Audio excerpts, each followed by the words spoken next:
2020년 9월 1일 큐티 말씀입니다. 에스겔 1장 1절로 14절입니다. 30째 해 넷째 달 초닷새에 내가 그발강가 사로잡힌 자 중에 있을 때에 하늘이 열리며 하나님의 모습이 내게 보이니 여호야긴 왕이 사로잡힌 지 5년 그달 초닷새라. 갈대아 땅 그발강가에서 여호와의 말씀이 부시의 아들 제사장 나 에스겔에게 특별히 임하고 여호와의 권능이 내 위에 있으니라. 내가 보니 북쪽에서부터 폭풍과 큰 구름이 오는데 그 속에서 불이 번쩍번쩍하여 빛이 그 사방에 비치며 그 불 가운데 단쇠 같은 것이 나타나 보이고 그 속에서 네 생물의 형상이 나타나는데 그들의 모양이 이러하니 그들에게 사람의 형상이 있더라. 그들에게 각각 네 얼굴과 네 날개가 있고 그들의 다리는 곧은 다리요 그들의 발바닥은 송아지 발바닥 같고 광낸 구리같이 빛나며 그 사방 날개 밑에는 각각 사람의 손이 있더라. 그 네 생물의 얼굴과 날개가 이러하니 날개는 다 서로 연하였으며 갈 때에는 돌이키지 아니하고 일제히 앞으로 곧게 행하며 그 얼굴들의 모양은 넷의 앞은 사람의 얼굴이요 넷의 오른쪽은 사자의 얼굴이요 넷의 왼쪽은 소의 얼굴이요 넷의 뒤는 독수리의 얼굴이니 그 얼굴은 그러하며 그 날개는 드러펴서 각기 둘씩 서로 연하였고 또 둘은 몸을 가렸으며 영이 어떤 쪽으로 가면 그 생물들도 그대로 가되 돌이키지 아니하고 일제히 앞으로 곧게 행하며 또 생물들의 모양은 타는 숯불과 횃불 모양 같은데 그 불이 그 생물 사이에서 오르락 내리락 하며 그 불은 광채가 있고 그 가운데에서는 번개가 나며 그 생물들은 번개 모양같이 왕래하더라. 아멘. 예언자마다 활동했던 시대와 장소가 각각 다른데요. 오늘부터 함께 묵상할 에스겔의 활동 무대는 어디일까요? 3절에 보면 그 배경에 관한 글이 나와 있습니다. 갈대아 땅 그발 강가에서 여호와의 말씀이 부시의 아들 제사장 나 에스겔에게 특별히 임하고, 갈대아 땅은 정확히 말하면 갈대아 사람들의 땅, 곧 바벨론을 이야기합니다. 하나님의 선지자 에스겔이 어떻게 지금 바벨론 땅에 와 있을까요? 1절에 보면 이렇게 나와 있죠. 30째 해 넷째 달 초닷새에 내가 그발강가 사로잡힌 자 중에 있을 때에. 그렇습니다. 에스겔은 지금 바벨론 땅에 사로잡혀 와 있습니다. 그러면 에스겔은 언제 바벨론으로 사로잡혀 왔을까요? 바벨론의 포로는 세 차례에 걸쳐 옮겨지게 되는데요. 1차 포로는 BC 605년에 이루어졌습니다. 때는 여호야김 왕 때죠. 여호야김 왕이 바벨론 왕에게 조공을 바치다가 3년 만에 배반하자 느부갓네살이 올라와서 유다를 치고 포로들을 잡아갑니다. 이때 다니엘과 세 친구도 잡혀가죠. 2차 포로는 BC 597년에 일어납니다. 이때는 여호야긴이 왕으로 있을 때죠. 여호야김의 뒤를 이어 왕이 된 여호야긴 왕은 왕이 되자마자 느부갓네살에 의해 수많은 사람들과 함께 바벨론으로 잡혀갑니다. 그리고 그를 대신하여 숙부인 시드기야가 왕이 되죠. 오늘 2절의 말씀이 바로 그 사건을 이야기하고 있습니다. 여호야긴 왕이 사로잡힌 지 5년 그달 초닷새라. 여호야긴 왕이 사로잡힌 것은 BC 597년이니까 5년째 되는 해는 BC 593년이겠죠. 바로 에스겔에게 하나님의 소명이 주어진 해가 바로 이때입니다.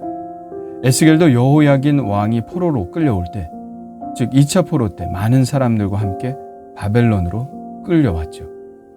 지금 에스겔의 나이가 30살이라고 1절에 나와 있으니까 에스겔은 26살 때 포로로 잡혀와 5년째를 맞고 있는 것입니다. 3절에 보니 에스겔은 제사장 가문에 속해 있었는데요. 민수기 4장 3절에 보면 레위인이 직무를 수행할 수 있는 나이가 30살부터라고 나와 있습니다. 에스겔은 평상시 같으면 제사장의 역할을 막 시작할 나이죠. 그러나 더 이상 제사를 드릴 성전도 없고 제단도 없습니다. 에스겔은 딱 제사장 수업을 받을 나이에 바벨론으로 끌려오게 된 것이죠. 제사장이지만 아무것도 할 수 없는 자신의 처지에 얼마나 가슴이 아팠을까요? 그러나 하나님은 에스겔에게 더 특별한 사명을 주십니다.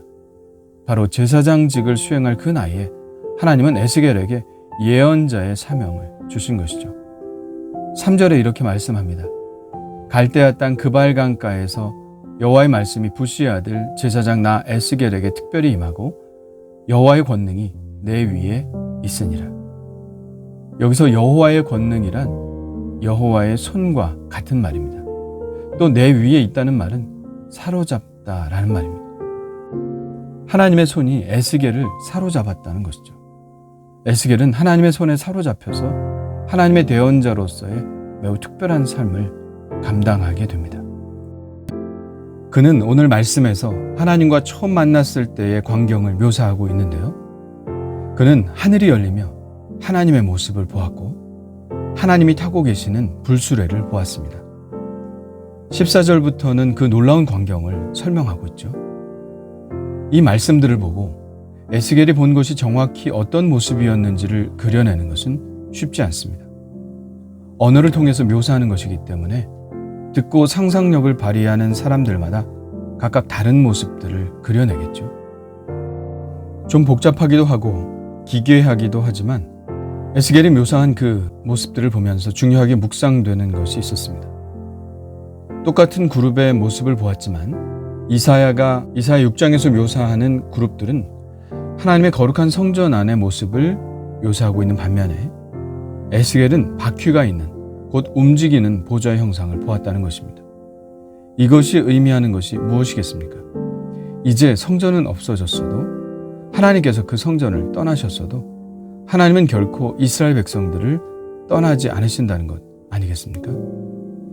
이스라엘 백성들이 비록 죄를 짓고 징계를 받고 있지만 하나님께서는 그들을 외면하지 않으시고 그곳까지 함께 가 계신다는 말씀 아니겠습니까? 이스라엘 백성들은 하나님의 성전이 매우 그리웠을 것입니다. 하나님의 보좌에 나아가고 싶었겠죠. 그러나 더 이상 하나님의 성전은 고정적인 것이 아니었습니다.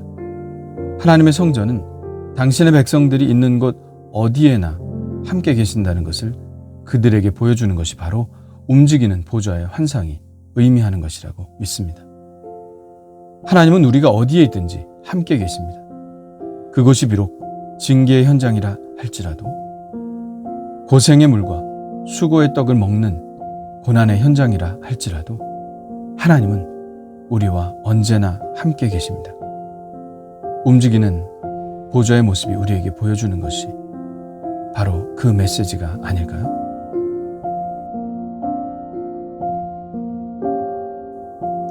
주님 감사합니다. 에스겔의 환상을 통하여 하나님이 여전히 그들과 함께 계셨음을 보여주셨습니다. 하나님은 당신의 백성이 어디를 가든지 함께 계신다는 사실을 알게 되었습니다. 제가 어디를 가든지 보이지 않아도 불말과 불수레로 저와 함께 하심을 믿습니다. 이 말씀을 힘입어 오늘도 힘내겠습니다. 하나님이 함께 하시는 힘으로 살아가겠습니다.